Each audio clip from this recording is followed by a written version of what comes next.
Bonjour et bienvenue dans cette nouvelle vidéo où je vais aborder un sujet que j'adore et dont je ne me lasse pas, ce sont les feutres. Voilà, donc l'idée évidemment, et je le répète souvent, c'est pas du tout de vous donner trop d'envie ou de vous dire qu'il faut posséder tous ces feutres que je montre, mais j'ai fait beaucoup de vidéos sur les feutres pour plutôt vous aider à choisir et plutôt ne pas prendre des feutres dont vous n'auriez pas finalement l'utilité. Donc au-delà de la revue de feutres, ce que je veux aussi, c'est vous expliquer, moi, quels sont les critères que je prends en compte. Et comme ça pourra aussi vous aider lorsque vous avez des questions à poser, par exemple, en magasin. Et puis, vous verrez aussi s'il y a des choses qui ne vous intéressent pas dans votre pratique du lettering ou du dessin. Et dans ce cas, telle ou telle caractéristique, par exemple, ne vous intéressera pas. Typiquement là, dans les feutres que je souhaitais vous présenter, je vais vous présenter deux marques en fait, Faber-Castell et Sakura. Et du coup, alors, ceux-là je les mettrai à part, ce sont des métalliques. Hop, je voudrais plutôt vous montrer les kits. Et le point commun en fait entre ces feutres, c'est leur encre qui est, on va dire, résistante, enfin plus résistante, ce n'est pas de l'encre à eau. Donc elle va être résistante à la lumière et à l'eau et dans le temps. Et aussi la taille de ces feutres, c'est plutôt des tailles, on va dire, moyennes. Donc déjà, voilà, deux critères qui sont intéressants. Et typiquement, ces critères peuvent ne pas être intéressants pour des personnes qui font du lettering pour juste leur carnet, pour se faire plaisir, pour des petites cartes, et qui n'ont pas, par exemple, vocation à durer dans le temps, à être accrochées, à résister à la lumière, des choses comme ça. Donc voilà, ça peut être quand même un élément important. Et donc moi, je vais vous dire à quoi j'utilise ces feutres. Alors, un autre thème que je veux aborder dans cette vidéo, c'est les kits. Est-ce que c'est plus intéressant d'acheter des feutres en kit ou à l'unité? C'est une vraie question parce que moi, depuis très longtemps, j'ai plutôt l'habitude d'acheter des kits parce que j'aime bien en avoir plusieurs d'un coup, on va dire. Les kits sont souvent réfléchis par les marques qui les ont créés, c'est-à-dire que soit ils vont avoir une gamme de couleurs spécifiques, par exemple ces deux kits typiquement, vous voyez bien qu'il y a une dominante dans les tons rosés, que ça peut être très bien pour faire des motifs floraux, et il y a aussi un vert, donc pour les feuilles par exemple, donc voilà. Et là par exemple ce kit, là c'est plutôt les tons verts, et ils ont juste tranché avec un rouge, et il y a aussi un feutre fin noir, je donnerai les détails après. Donc une des raisons pour lesquelles on peut aller vers un kit, c'est avoir une cohérence de couleurs ou de types de feutres. Là par exemple, il y a une majorité de feutres pinceaux, brush pen et quelques feutres fins. Donc ça permet, comme on voit très bien d'ailleurs je trouve dans les exemples sur la couverture du kit, le type d'effet qu'on peut avoir. Une autre possibilité, là par exemple on a un kit pastel. Une autre possibilité pour le choix du kit, c'est de vouloir plusieurs tailles d'une même gamme. Par exemple là, chez Sakura, on a un brush lettering set où il va y avoir une taille fine, médium et grande. Donc là aussi, encore une fois, donc là ce ne sont pas les couleurs, puisque là on est sur des feutres noirs, mais c'est la taille du feutre qui va compter. Un autre point important, c'est que la plupart du temps, alors je le vérifie quand je fais mes tableaux, si vous avez déjà vu mes tableaux de marque de feutre où je donne la marque, le prix et mon avis, eh bien au sujet du prix, souvent si on calcule en fait le prix à l'unité de chaque feutre et qu'on fait la somme, en général ils font un prix un petit peu inférieur sur le kit, justement pour inciter à acheter un kit qui quand même globalement fait un panier moyen plus élevé. Donc ça peut aussi être un avantage du kit. Après sur les inconvénients, eh bien ça va être quand vous achetez beaucoup d'une même marque, vous allez vous retrouver avec plusieurs fois le même feutre, ce qui peut être un inconvénient si vous ne voulez pas de doublons, mais un avantage s'il s'agit de feutres que vous utilisez souvent et donc vous allez plus souvent abîmer. Mais voilà, vous pouvez le ranger dans les avantages ou les inconvénients. Souvent, ceux qu'on retrouve, ce sont quand même les feutres les plus courants. Par exemple, Faber-Castell, là, sur ces deux kits, ils ont mis un feutre fin noir Et c'est vrai que le feutre fin noir, c'est quand même un peu un basique, donc c'est pas trop gênant. Ça me rappelle, en vous parlant de ça, quand j'étais blogueuse mode beauté, j'achetais des palettes de maquillage, ou même d'ailleurs les marques m'en envoyaient, et c'est pareil, sur des palettes, on pouvait se retrouver avec des doublons, et ne jamais finir, par exemple, une des couleurs parce qu'on l'a en trop d'exemplaires. Bref. Du coup, que je ne perde pas le fil. Donc là, je suis un peu sur les inconvénients. Je trouve un autre inconvénient, évidemment, c'est si dans un kit, on aime, je sais pas, toutes les couleurs sauf une, et que du coup, ben, on l'a un petit peu acheté pour rien, puisqu'on sait qu'on ne va pas l'utiliser. Et il faut savoir que on a souvent quand même nos petits chouchous en couleurs, et qu'il y a des couleurs. Moi, par exemple, le marron, je l'utilise assez rarement. Un peu plus maintenant quand je fais justement des motifs floraux, des paysages, et où là je vais l'utiliser pour des branches, des arbres, etc. ou de la terre. Mais voilà, il y a des couleurs qu'on utilise très rarement. Moi, en lettering, parce que j'utilise les mêmes feutres pour le lettering et le dessin. En lettering, j'utilise assez rarement le jaune, plutôt par petites touches ou pour des ombrages. Mais voilà, comme le jaune est une couleur, après ça dépend des jaunes, mais dans pas mal de sets, j'ai remarqué que le jaune était très clair et du coup, je ne pouvais pas trop l'utiliser pour des questions de lisibilité dans mes lettrages. Donc là, vous voyez, ils ont utilisé le jaune pour, entre guillemets, du coloriage ou des petits effets de décoration. Donc, pas pour les lettres. Mais c'est pas mal voilà, d'en avoir quand même dans différents cas. Donc, c'est à vous là de voir dans un set, quand vous le regardez. Bon, en général, vous voyez assez vite si ce sont des couleurs qui vous plaisent ou pas. Je pense que les sets en plus ont été faits avec des personnes qui sont habituées au graphisme, au choix des couleurs, et donc il y a quand même une logique dans la gamme chromatique. Donc je dirais que c'est quand même des choix qui ont été pas mal réfléchis par les marques, hein, donc il n'y a pas trop de mauvaises surprises dans un set, sauf si voilà, vous retrouvez avec un set, je sais pas, pour faire la peau des personnages en manga, et vous avez juste tout un tas de roses et de beiges, et que vous ne pouvez pas les utiliser forcément pour du lettering. Voilà, à part ce type de cas, normalement, les couleurs ont été bien pensées. Donc tout ça pour dire, maintenant que vous avez tous ces arguments, on va commencer à essayer un peu tout ça. Donc comme je l'ai dit, ce sont des feutres qui résistent à l'eau. Donc ce ne sont pas forcément des feutres que je vais utiliser sur du papier aquarelle. Donc j'en ai pris un petit échantillon quand même pour vous montrer quelques petites choses. Mais plutôt sur du papier type Bristol. Donc je vous conseille. Là c'est du Bristol à petits carreaux que j'utilise plus pour des exercices et de l'entraînement. Surtout qu'il est perforé là. Donc bon. Sinon je vais couper ici. Mais pour les cartes, je vais plutôt utiliser évidemment des feuilles blanches. Dans mon kit lettering, il y a par exemple ces feuilles qui sont vraiment super lisses et qui donc n'abîment pas en particulier les brush pens, mais même tout type de feutre. Donc faites quand même bien attention au choix du papier. Disons, sachez que le choix du papier a une incidence sur la durée de vie de vos feutres. Du coup, je vais plutôt prendre le Bristol à carreaux, comme ça, en fait, les carreaux, ce qui est bien, c'est que cela vous donne une idée, en fait, de l'échelle et de la taille. Bon, vous avez aussi mes mains qui vous servent pour ça. Ça vous donne une idée de la taille des lettres que je vais faire. On va commencer par les Faber-Castell.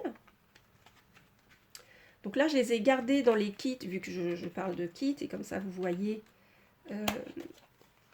comment ils se présentent. Mais sachez qu'en général, une fois que moi, j'achète des feutres, je les range dans des tiroirs transparents, et du coup, je ne garde pas les boîtes. Donc parfois, j'ai des kits dont je ne peux plus vous montrer, dont je ne sais même plus à quel kit il correspond. Mais voilà. Alors, ici, dans celui-ci, alors c'était assez sympa. J'aime bien, ils ont fait un peu un thème autour de l'amour, puisqu'il y a du noir et du rouge. Et le rouge, voilà, qui met un petit peu en valeur certains mots ou certains petits dessins. Donc, on va avoir quoi? On va avoir le rouge qui est un brush pen. Donc, une pointe pinceau. Donc, sachez que ces Faber-Castell sont les Pitt Artist Pen, parce qu'il y a d'autres brush pen chez Faber-Castell qui sont aquarellables, donc c'est vraiment pas la même chose. Là, c'est vraiment de l'encre de Chine. Ils ont marqué permanente, bonne résistance à la lumière et aussi résistant à l'eau. Donc le rouge est un brush pen, mais les 3 autres, on va voir une pointe fine,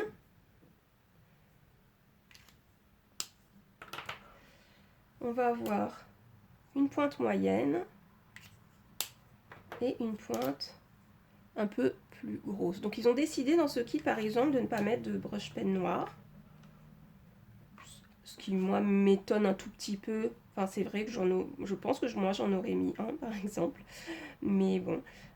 Donc du coup on a 3 fins en noir, enfin 3 points durs en noir et juste le rouge qui est en brush pen. Donc, si je vous montre la taille des feutres, je vais écrire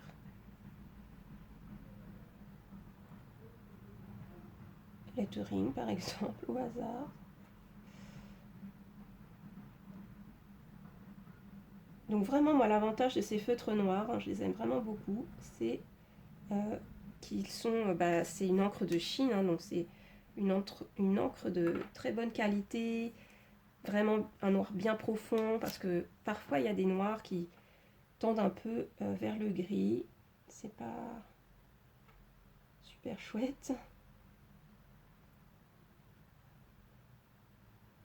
Vous voyez, donc là j'avais la pointe la plus épaisse des 3, la pointe moyenne, et là c'est la pointe plus fine.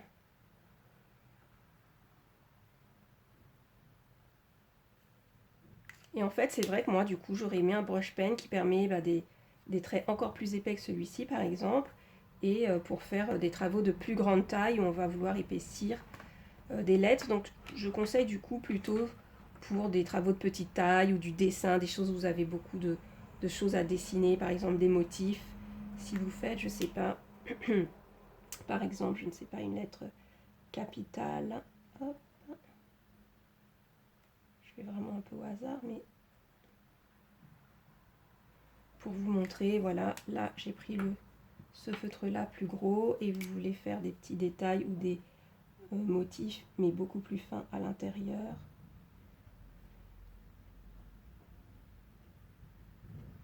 Voilà, vous voyez, j'espace un peu et puis ici par exemple.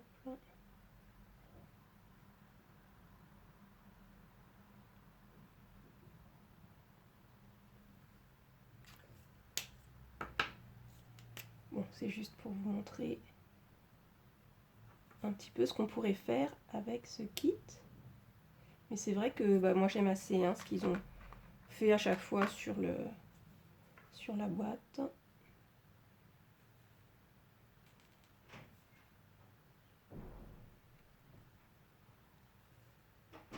Donc voilà.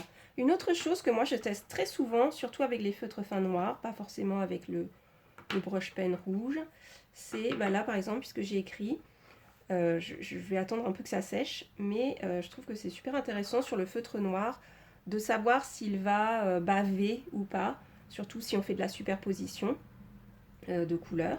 Typiquement, vous pouvez utiliser ces feutres noirs sur une œuvre de peinture, par exemple une aquarelle, pour écrire par-dessus le dessin. Une chose quand même importante, donc même si vous voyez c'est comment dire, ça va résister à l'eau, si ça va résister à l'eau ou aux couches de peinture ou d'aquarelle, si ce n'est pas encore sec, vous voyez évidemment ça va faire des taches. Donc on attend toujours bien que ça sèche, parce que si par exemple j'écris un mot et je me dis je veux le stabiloter tout de suite après alors qu'il n'est pas sec, évidemment en fait ça va faire des traces. Donc on attend bien que ça sèche et après on va faire le fameux test du surlignage pour voir si ça fait ou pas, vous voyez, des taches. Donc voilà pour ce premier kit qui est bien sympa et surtout si vous manquez de feutre noir en fait, parce que c'est quand même, il y a quand même 3 feutres noirs. Bon là du coup je les range dans leur boîte. Hop.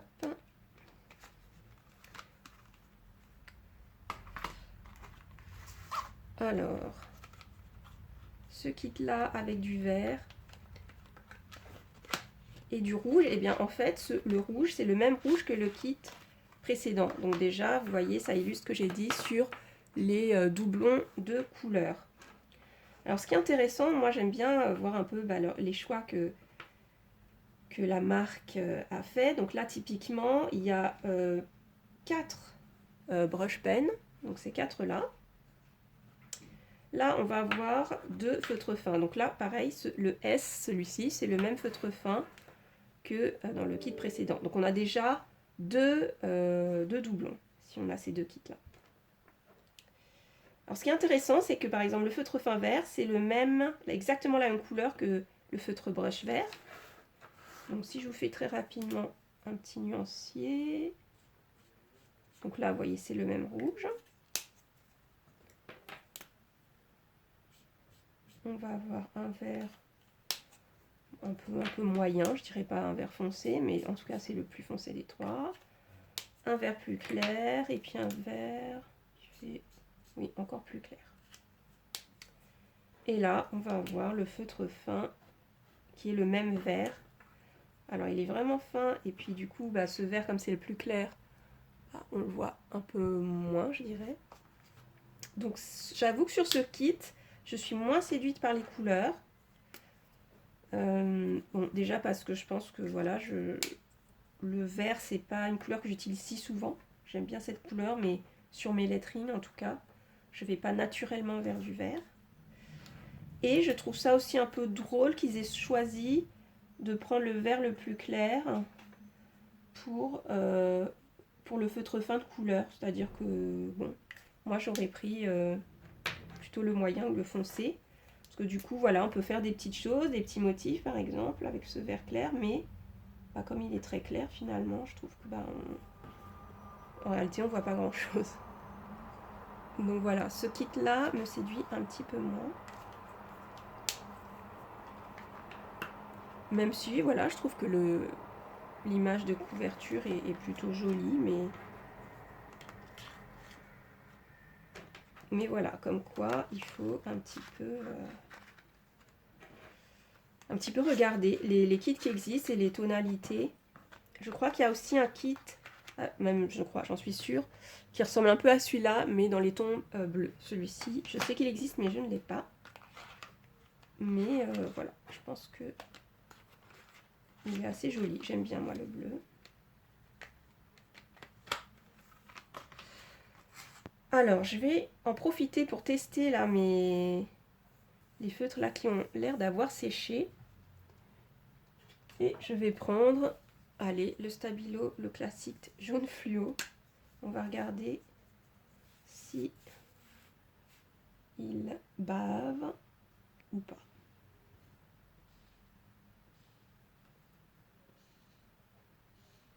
Donc ça c'est important de le faire de le tester à part par exemple de votre bullet journal. Hein, si vous faites une page et que vous appliquez beaucoup et qu'après vous faites des tâches, vous allez être un peu déçu. Alors il y a le feutre qui compte, c'est-à-dire est-ce que c'est un feutre à encre permanente, encre de Chine, etc. Mais le papier compte aussi, c'est-à-dire que si vous avez votre bullet journal, ne faites pas votre test sur une feuille à part, qui risque de ne pas être la même feuille que dans votre carnet. Prenez une page de brouillon en quelque sorte, qui sera, vous mettez test de feutre et testez tous vos feutres. Vous testerez à la fois le fait que le feutre traverse la page, bon ça ce qui est assez désagréable quand on s'en aperçoit pendant qu'on le fait. Donc vous testez que le feutre ne traverse pas et que, voilà, que ça ne fait pas non plus de taches. Vous voyez, c'est parfait, pas de taches. Alors maintenant, on va regarder, on va un peu comparer avec ces kits là. Alors là, c'est un kit de brush pen. Alors c'est intéressant parce que vous allez voir comme les 3 mines sont vraiment très différentes. Donc on a une fine, médium et bold. Bold, ça veut dire gras. Alors, la fine, vous voyez, elle est très fine.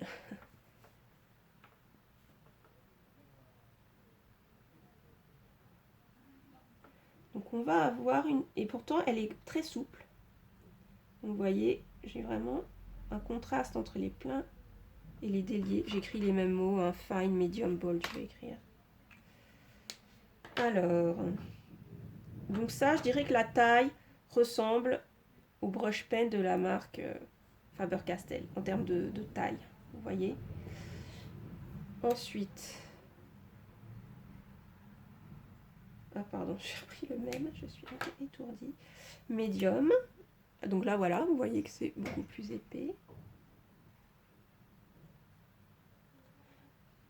Et en fait c'est marrant parce que le médium donc fait quand même des traits plus épais, mais je sais pas, je trouve que la différence n'est pas si flagrante que ça. Bon, là en plus j'ai écrit plus gros donc.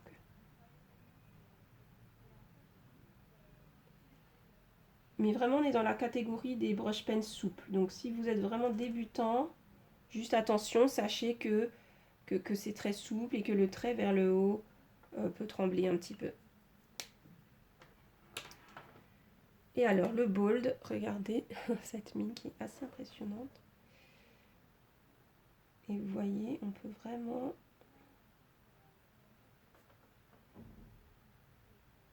Alors là, ce qui est marrant, alors c'est du coup les traits fins sont vraiment plus durs à faire, ce qui est logique.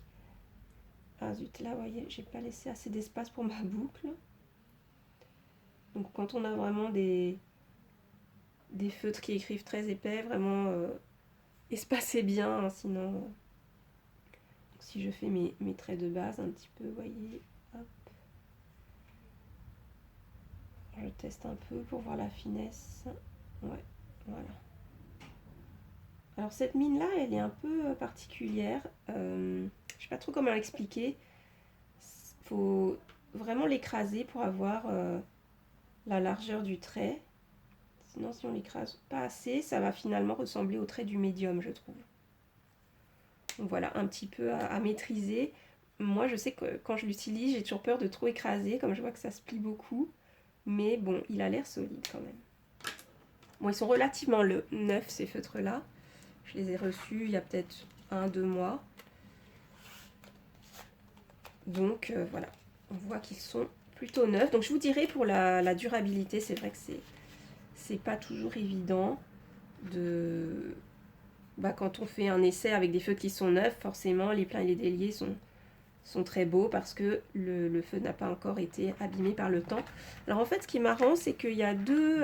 en fait, c'est exactement le même set. J'ai bien comparé les deux. On a les mêmes feutres, fins, moyens et épais, mais deux packagings différents. Donc je sais pas, ils ont dû les sortir à des timings différents, ou en tout cas, voilà, j'ai pas vu de différence.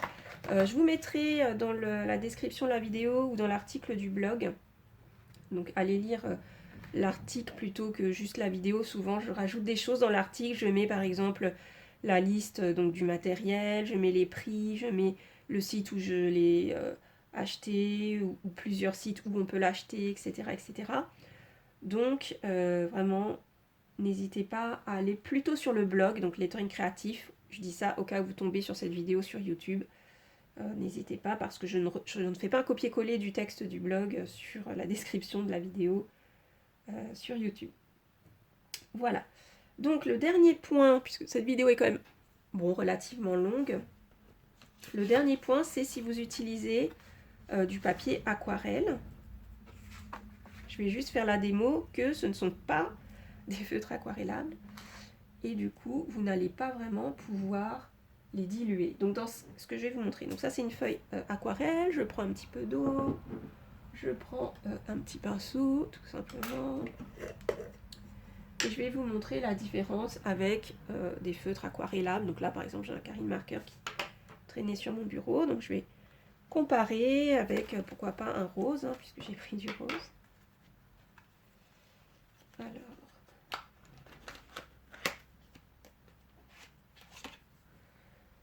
si je prends, je ne sais même pas trop quel rose c'est celui-ci, on va regarder.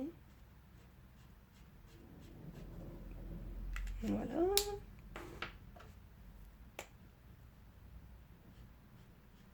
Bon là, donc les Carine Marker, ils sont particulièrement pigmentés, saturés en plus. Donc je prends un peu d'eau et je vais tirer la couleur. Donc je prends la couleur et tadam, il ne se passe rien. Donc c'est ce que je vous disais, ce n'est pas aquarellable. Et là, je fais la même avec le Carine. Et vous voyez, eh bien, que je peux obtenir un beau dégradé.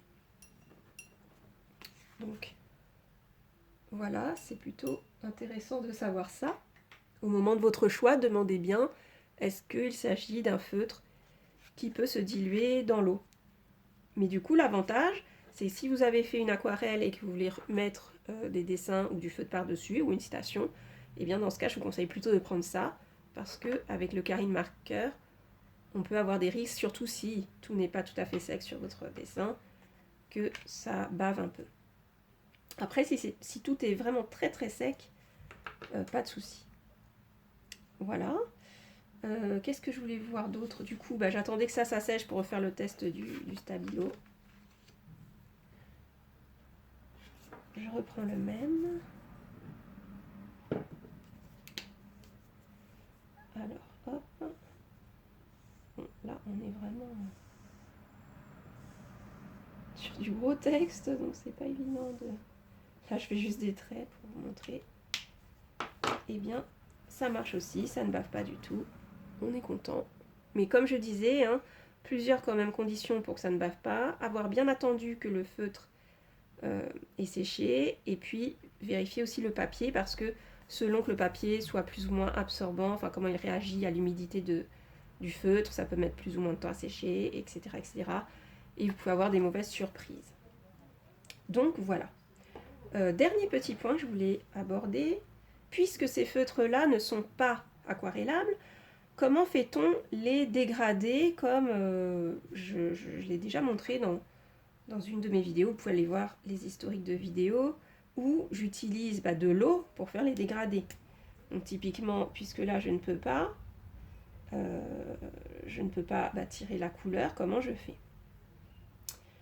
Eh bien, la technique avec ces feutres-là, les Faber-Castell, d'ailleurs, on le voit ici, vous voyez que sur le mot flower, il y a un dégradé. Alors, je pense que c'est fait plutôt avec le feutre qui est un petit peu couleur saumon, mais peu importe. Donc, dans ce cas, moi, qu'est-ce que je fais pour faire le dégradé? C'est pour faire un dégradé avec la même couleur. Par exemple, j'ai ma lettre A. Donc, bon, j'attends un petit peu que ça sèche. En fait, il sèche très vite, on n'a pas besoin d'attendre non plus des heures. D'ailleurs, tiens, c'est un avantage aussi pour les gauchers. Ces feutres sèchent très vite. Et donc, voilà. Vous pouvez éviter les taches. Et voilà, il suffit juste de